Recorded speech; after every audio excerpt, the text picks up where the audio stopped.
Obrigado por nos acompanhar nesta transmissão do culto a Deus na Primeira Igreja Batista do Pará. Somos uma igreja que expõe a palavra de Deus e cremos que a Bíblia é inerrante, infalível e suficiente para nos tornar mais parecidos com Jesus. Queremos te encorajar a estar conosco em nossos cultos presenciais aos domingos, às quartas e aos sábados. Assim, poderemos celebrar juntos o Deus vivo e aprendermos mais as verdades de sua palavra. Se você tomou alguma decisão, entre em contato conosco através do nosso site e das redes sociais. Queremos orar por você e ajudá-lo na sua caminhada com Cristo. Que Deus te abençoe copiosamente em nome de Jesus. Amém. Bom dia a todos vocês. Que a graça e a paz do nosso Senhor Jesus esteja sobre a vida de cada um de nós. Quero convidar você a abrir a sua Bíblia em Mateus capítulo 16, versículo 13 em diante. Primeira vez em toda a Bíblia que é citado a palavra igreja pelo próprio Senhor Jesus Cristo. A Dr. D.A. Carson diz o seguinte, ele é um escritor e professor do Novo Testamento.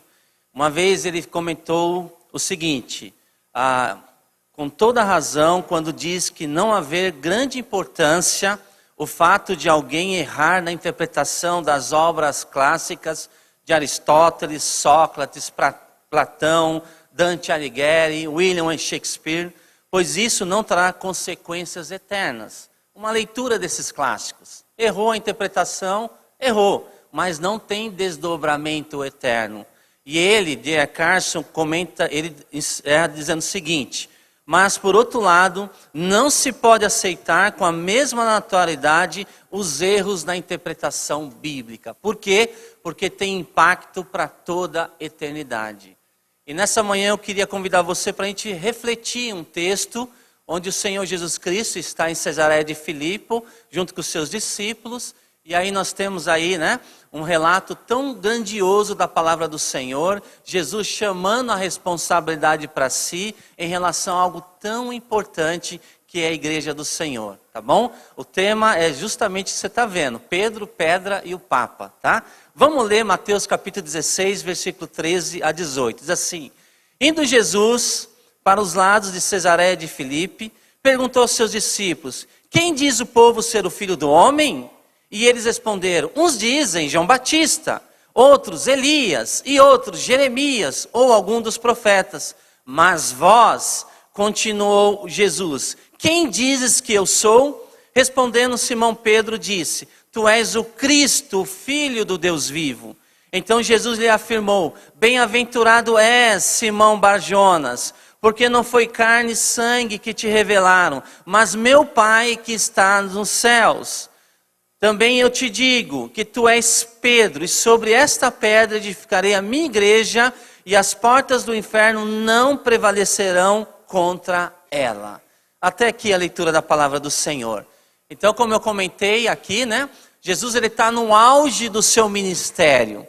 Ok? Ele tem que sair com os seus discípulos, e ele vai para o extremo norte de Israel. Você sabe que tem a Judéia, Samaria e Galileia ficam ao norte. Ele vai para o extremo norte da Galileia, junto ao pé do Monte Hermon. Ali já divisa com a Síria.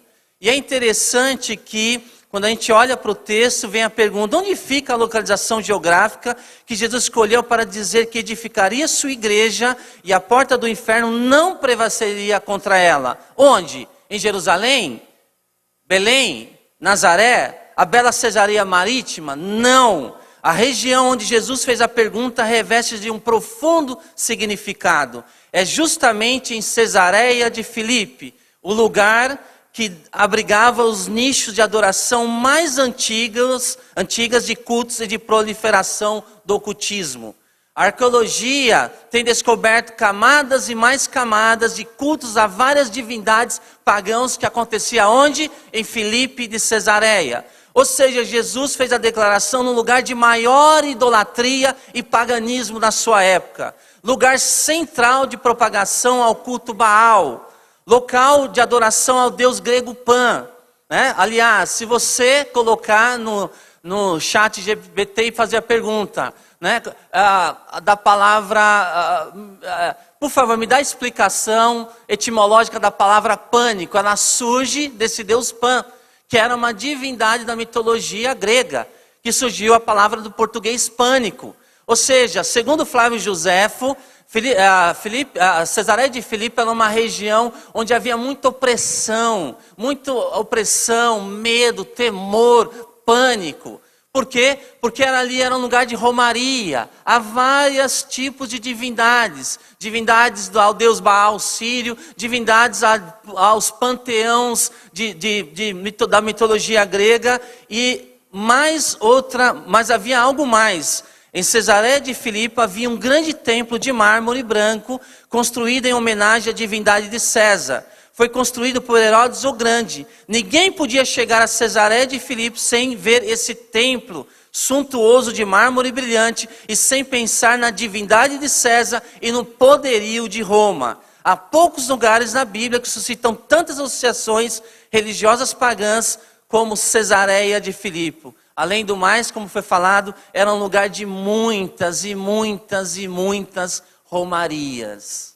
E é justamente nesse local que Jesus faz a pergunta, e ele se revela através daquilo que Deus colocou na boca de Pedro. Quem de fato era ele? Quando Pedro, por divina revelação, ele faz a afirmação que daqui a pouco a gente vai trabalhar um pouquinho nesse versículo. Então é justamente aqui, em Cesareia de Filipe, encontramos uma cena inusitada. Vemos Jesus de Nazaré com 12 homens muito simples ao seu lado, numa região inundada de ocultismo, sincretismo religioso e intermináveis romarias. Se ergue o carpinteiro de Nazaré e pergunta aos discípulos: quem diz o povo?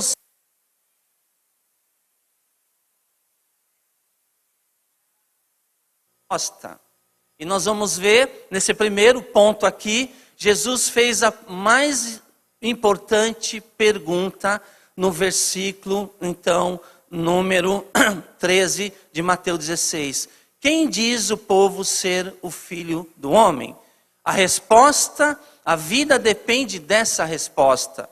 O povo estava confuso acerca da pessoa mais importante do mundo. Eles pensavam que Jesus era João Batista, que Herodes tinha matado. Uns pensavam que era o profeta Jeremias do Antigo Testamento. Outros pensavam que Elias, aquele que foi transladado, eles tinham retornado. Outros ainda afirmavam, não, ele é um dos profetas. Eles comparavam Jesus apenas como um grande homem justo ou um grande profeta. Eles não perceberam que Jesus era muito mais do que isso. Era o próprio Filho de Deus. Ao longo da história, houve vários debates acerca de quem é Jesus. Desde o início da igreja primitiva, o inimigo tentando semear distrações, e foram criados movimentos heréticos para justamente contrapor ao verdadeiro cristianismo. Exemplo, os ebionistas acreditavam que Jesus era apenas uma emanação de Deus, uma energia, uma força vindo de Deus. Os gnósticos negavam a sua encarnação, a encarnação de Cristo Jesus, ou seja, o seu nascimento, a sua vida, a sua morte não existiram. Por quê? Porque eles negavam a sua encarnação. Os arianos, outro movimento herético, acreditavam que Jesus era um ser divino, mas não Deus. E se ele é um ser divino, mas não é Deus, então ele não é onipresente, ele não é onisciente, ele não é onipotente, ele não é eterno. Movimento ariano que contaminou muitos outros movimentos, inclusive atuais, de seitas. Hoje, há aqueles que creem que Jesus é um grande mestre, mas não um mediador entre Deus e os homens. Há aqueles que dizem que Jesus é apenas um espírito iluminado, como o kardecismo, ou um grande profeta, como o islamismo, mas não o Senhor e Salvador absoluto, enviado por Deus. Há aqueles que escarnecem de Jesus e o descrevem como um homem imortal, que se casou com Maria Madalena e teve filhos, como ensina o livro que foi best-seller, O Código da Vinci, de Dan Brown, que muitos cristãos leram.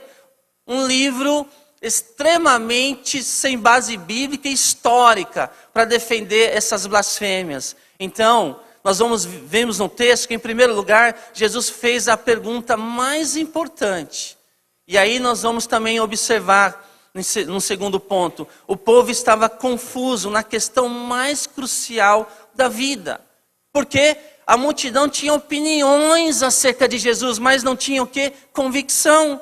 Tinha opinião acerca de Jesus e não convicções. Essa é a minha opinião, essa é a minha opinião diferente da sua, mas eles não tinham convicções estabelecidas na alma.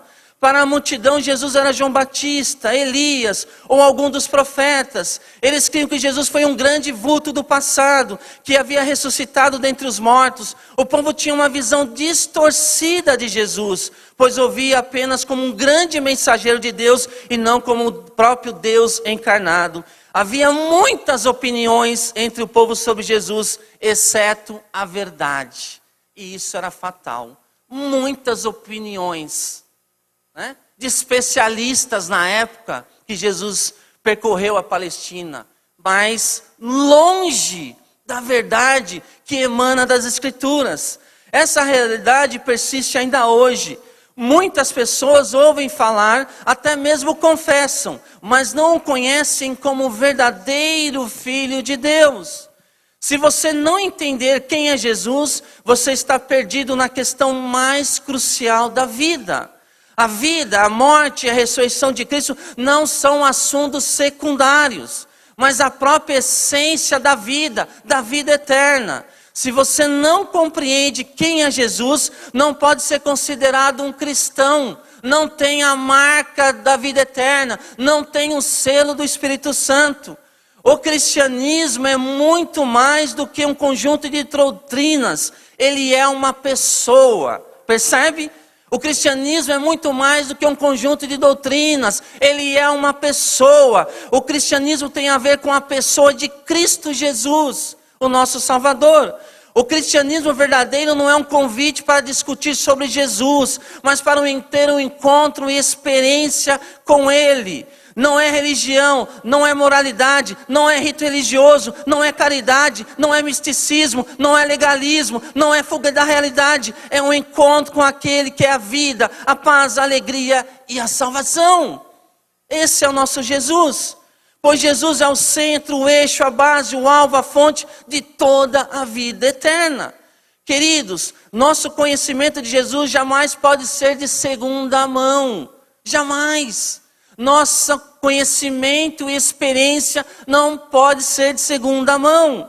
Então, o cristianismo nunca consiste em conhecer algo sobre Jesus. Sempre consiste em conhecer a Jesus. Percebe a diferença? Vou repetir, o cristianismo nunca consiste em conhecer algo sobre Jesus. Consiste sempre em conhecer a Jesus. Esse é o centro. Fora dele não há redenção. Não há esperança e nem reconciliação com Deus. Ele é a fonte de onde procedem todas as bênçãos, inclusive a comunhão eterna com Deus Pai.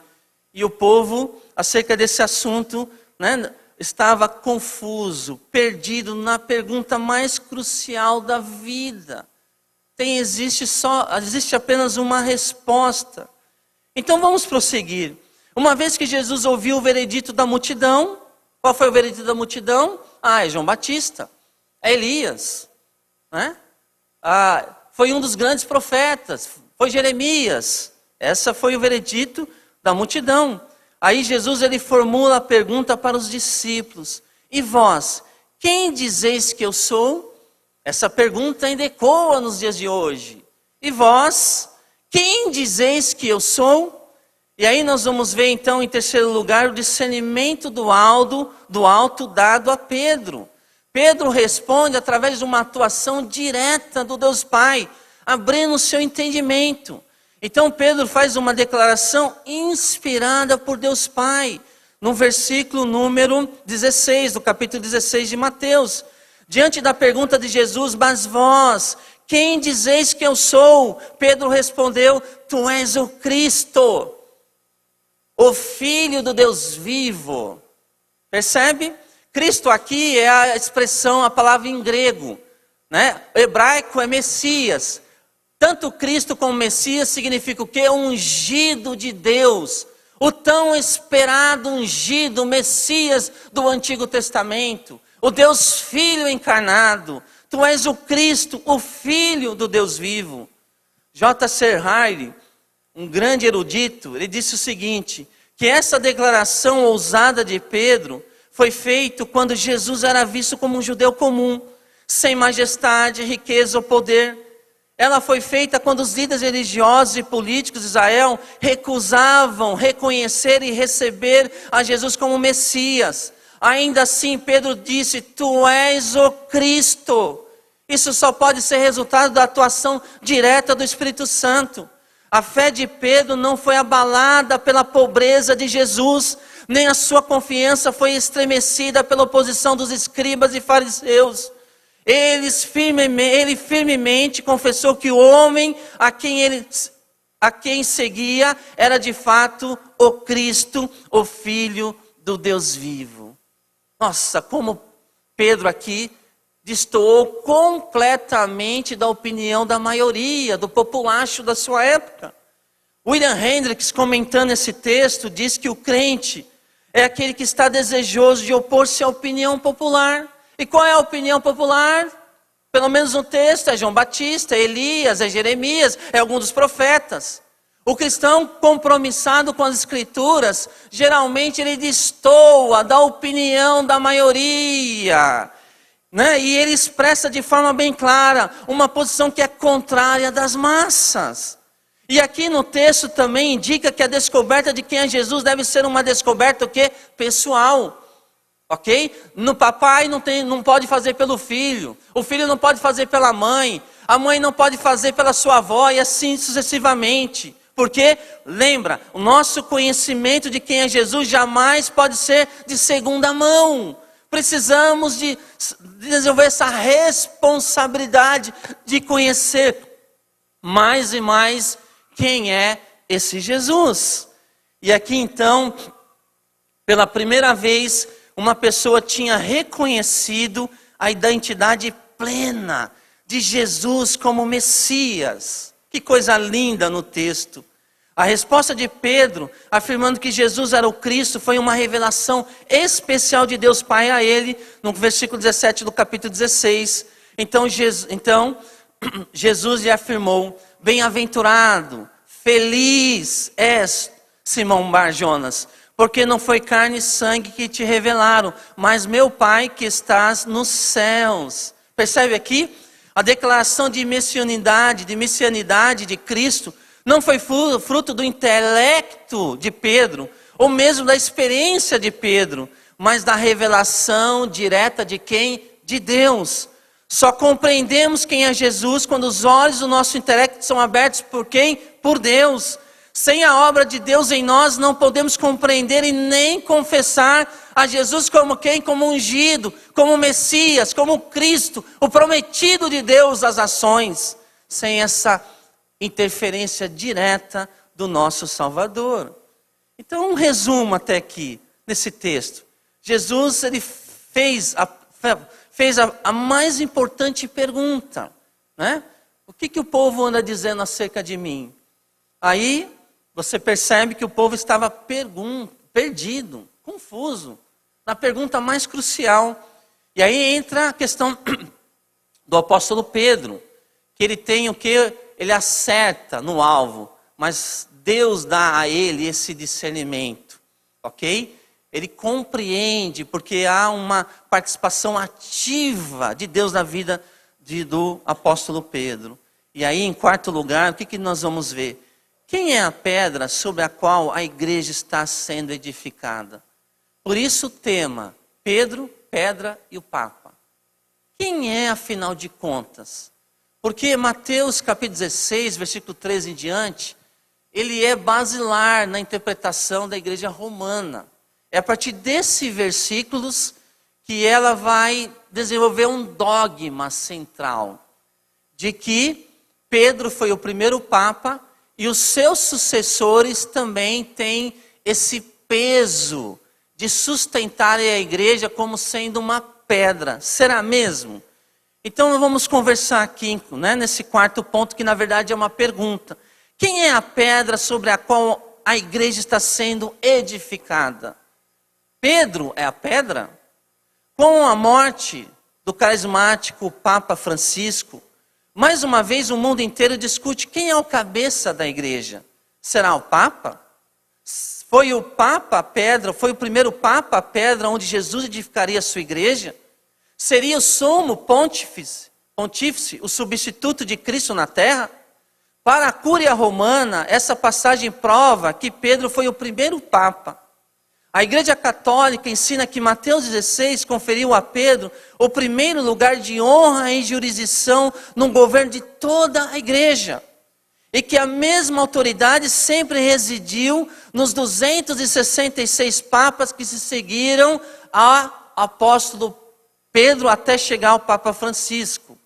Então, como consequência, toda a cristandade deve estar em comunhão com a Santa Sé de Roma, onde Pedro governa na pessoa do seu sucessor. Não é à toa que na semana que vem começa o conclave, né? Cardeais reunidos para escolher um novo sucessor de Pedro. Mas será que o Mateus capítulo 16 diz exatamente isso? O que o texto nos informa? Vamos ver. Será que Pedro é a pedra? Para a Igreja Católica interpreta essa pedra como se referindo a Pedro, fazendo dela o fundamento visível da igreja e o primeiro Papa.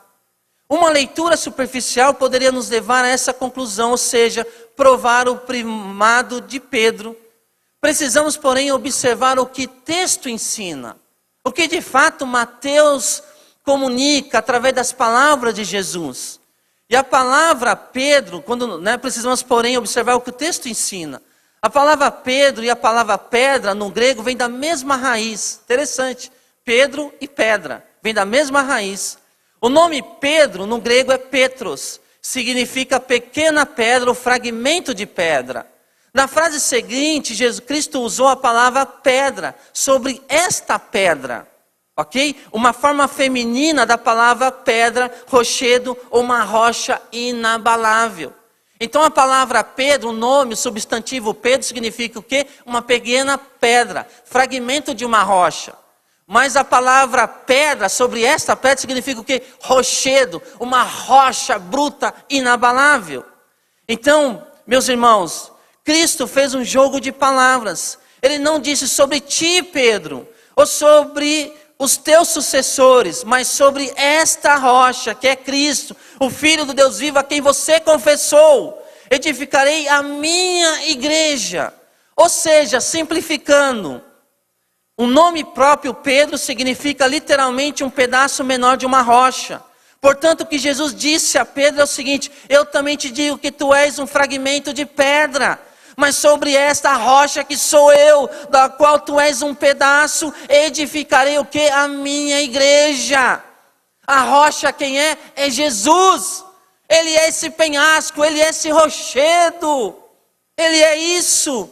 Inclusive, todas as metáforas de rocha no Antigo Testamento são atribuídas a Deus e nunca ao homem. Depois você pode ler Isaías 28:16, Salmo capítulo 118, versículo 22, e tem outros versículos também. Vamos perceber que Petros, no texto, Pedro, é substantivo masculino e pedra é feminino. Não haveria concordância verbal como Pedro, caso Pedro fosse a pedra. Mas ainda o pronome demonstrativo esta, em vez de essa pedra, revela que Jesus está falando sobre si mesmo e não sobre Pedro. Percebe? Cristo chama a responsabilidade para si. Para si.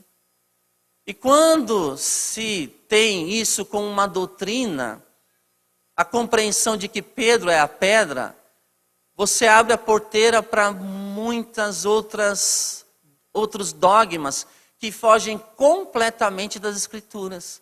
Você quer ver? Olha só. Segundo documentos do Vaticano, o Papa detém poder supremo na igreja. Isso foi decretado em 1983. Inclusive o Vaticano acredita que ubi Pedros, ubi Ecclesia. Onde está Pedro, aí está a igreja. Porém a Bíblia ensina que ubi Christus, ibi Ecclesia. Onde está Cristo, aí está a igreja. A igreja cristã está presente onde Cristo é crido e confessado como Senhor. É bíblico.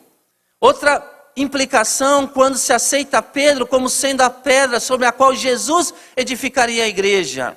Segundo, a submissão a Papa é essencial para a salvação. Está lá na bula papal do Papa Bonifácio VIII, descrito em 1302.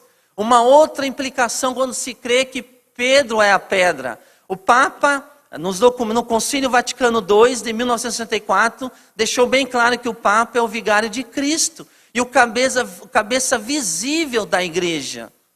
Meus irmãos, como isso está longe das Escrituras. Um dos títulos atribuídos ao Papa é este, Vicarius Filii Dei, expressão no latim que significa vigário do Filho de Deus, ou seja, substituto do Filho de Deus. Jesus Cristo, sendo Deus, não poderia ser substituído por homem algum, mesmo que fosse o apóstolo Pedro. Além do mais, o próprio Jesus deixou claro que o seu substituto na terra é quem? O Espírito Santo, a terceira pessoa gloriosa da Trindade.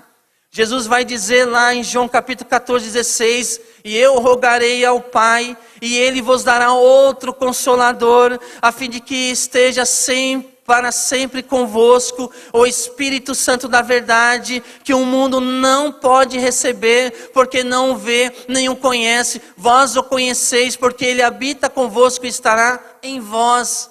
Esse é o substituto, terceira pessoa da Trindade.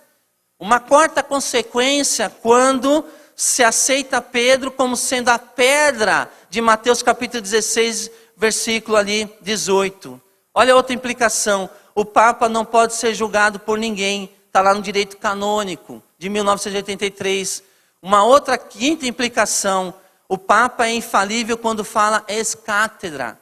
Ou seja, quando ele está sentado na cátedra de Pedro, na cadeira de Pedro, no trono de Pedro, tudo aquilo que ele fala de doutrina, de moral, ele é isento de erros. Isso foi decidido em 1870, num Concílio Vaticano I, presidido pelo Papa Pio IX.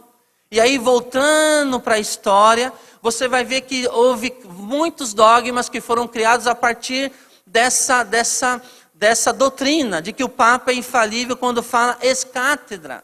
Exemplo, 310 começa rezas pelos mortos. Não tem base bíblica, mas, no caso, né, o bispo de Roma está falando, né, a partir do trono de Pedro. 394, na nossa era, o culto cristão é substituído pela missa.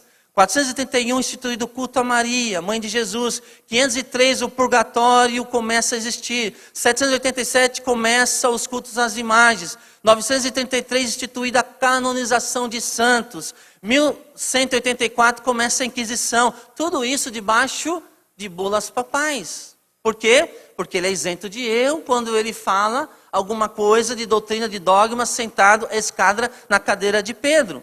Em 1190, institui a venda de indulgências. 1200, a hóstia substitui a ceia. 1215, decreta a transubstanciação. Ou seja, no momento, né, que, no caso, o padre levanta o pão ou o cálice, isso se transforma literalmente no corpo e no sangue de Cristo, chamado de transubstanciação. Missas pagas em benefício dos mortos. Em 1546, livros apócrifos da Bíblia são incluídos. Em 1446, lembra? Em 1517, a Reforma Protestante. Alguns anos depois se cria o quê? A Contra-Reforma Católica. E são incluídas mais 7 livros, chamados não inspirados por Deus, livros apócrifos, para defender ensinos que não estão nos 64 livros das Escrituras. 39 no Antigo Testamento e 27 no Novo Testamento, tem que ser inserido novos livros. Mas aí o Papa, no caso, faz isso a partir dessa cátedra. 1854, dogma da Imaculada Conceição. 1870, infalibilidade papal. E 1950, Assunção de Maria. Percebe? Será que Pedro é a pedra? Será? Será que é isso? Vamos olhar para as Escrituras. Ok? Porque ela é a nossa única regra de fé ou prática. Para esclarecer qualquer dúvida, Vamos perguntar para o apóstolo Pedro, ou melhor, para o apóstolo São Pedro, no início do seu ministério. Abra lá, Atos 4, verso 8. Pedro, você é a pedra de Mateus 16? Vamos perguntar para Pedro? Ele está no início do seu ministério. Aqui há alguns meses Jesus subiu ao céu. Vamos perguntar para Pedro. Atos 4, verso 8, diz assim: então Pedro, cheio do Espírito Santo, como ele foi lá em Mateus capítulo 16 em diante, aqui em Atos ele está cheio do Espírito Santo, lhes disse, vai lá para o verso 11 agora, tá? Atos 4, verso 8, agora vai para o verso 11, diz assim, o texto diz assim, este Jesus é pedra rejeitada por vós, os construtores, a qual se tornou o quê? A pedra angular, a pedra principal, a pedra que sustenta o verdadeiro cristianismo. Ele é a pedra angular. Aí você vai dizer, não, mas Pedro é novo convertido, faz alguns meses que ele se converteu na praia com Jesus. Então vamos ver o que Pedro tem a dizer no final da sua vida. Abra lá em 1 de Pedro 2, 4 a 8. A segunda vez que Pedro vai se pronunciar, porventura você, Pedro, é essa pedra? Vamos ver o que Pedro vai dizer já com a idade bem avançada. Diz assim, 1 de Pedro 2, 4 até 8, diz assim, chegando-vos para ele, quem? Jesus, a pedra que vive, rejeitada sim pelos homens, mas para com Deus eleita e preciosa. Também vós mesmos, como pedras que vivem, sois edificados, casa espiritual, para ser sacerdócio santo, a fim de oferecer sacrifícios espirituais, agradáveis a Deus, por intermédio de Jesus Cristo. Pois isso está na Escritura. Eis que põe em Sião uma pedra angular, eleita e preciosa, e quem nela crer não será de modo algum envergonhado.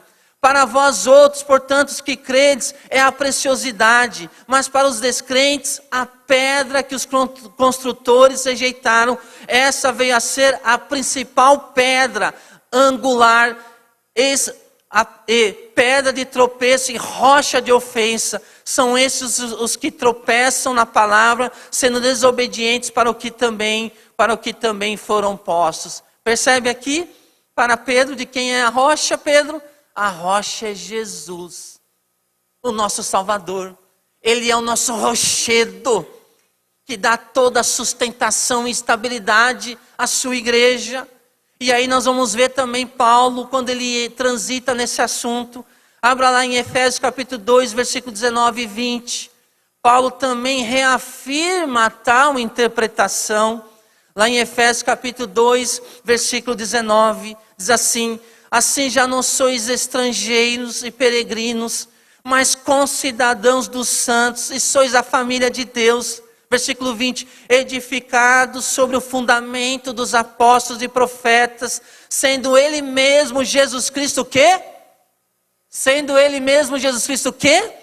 A pedra principal, a pedra angular. Paulo vai destacar isso também em 1 Coríntios capítulo 3, verso 11, no capítulo 10, verso 4 de 1 Coríntios. Percebe aqui? Existe o entendimento de que os apóstolos desempenharam um papel fundamental na construção da igreja. Mas a primazia desse papel é reservada apenas a Cristo Jesus e não atribuída a Pedro. De forma alguma, não é atribuída a ele, mas é atribuída a quem? A Jesus Cristo. Então, nesse quarto ponto, quem é a pedra sobre a qual a igreja está sendo edificada? Nós cremos que Cristo é essa pedra. Esse é o entendimento gramatical, exegético e teológico do texto. Reafirmamos, portanto, nossa convicção de que Jesus é a pedra sobre a qual a igreja está alicerçada. E não qualquer outro homem eleito no conclave pelos cardeais reunidos na Capela Sistina. Não. Biblicamente é Jesus. Ele é o fundador e ele é o fundamento da sua igreja. Por isso que ele fala ali no verso 18, E sobre esta pedra eu edificarei a minha igreja. Percebe? Ele é o fundador, ele é o fundamento, ele é a pedra, essa rocha. E ele diz que ele edificaria a sua igreja, eu edificarei a minha igreja, é o pronome possessivo aqui, a igreja é minha. A igreja pertence ao Senhor. E nós fazemos parte dela, temos o privilégio de fazermos parte dela, mas ela não é de nenhuma denominação, e muito menos de outros líderes que se encontram lá na Europa. Não, a igreja é do Senhor. E por ser do Senhor, Jesus completa: as portas do inferno, do Hades, não prevalecerão contra ela. Por quê? Porque a igreja é do Senhor. Ele é a rocha. Pedro, pedra e o Papa. Na verdade, Pedro, pedra e Jesus. Ele é o nosso alicerce. Ele é o nosso Senhor absoluto. É a Ele que cultuamos. Irmãos, existem dezenas de evidências.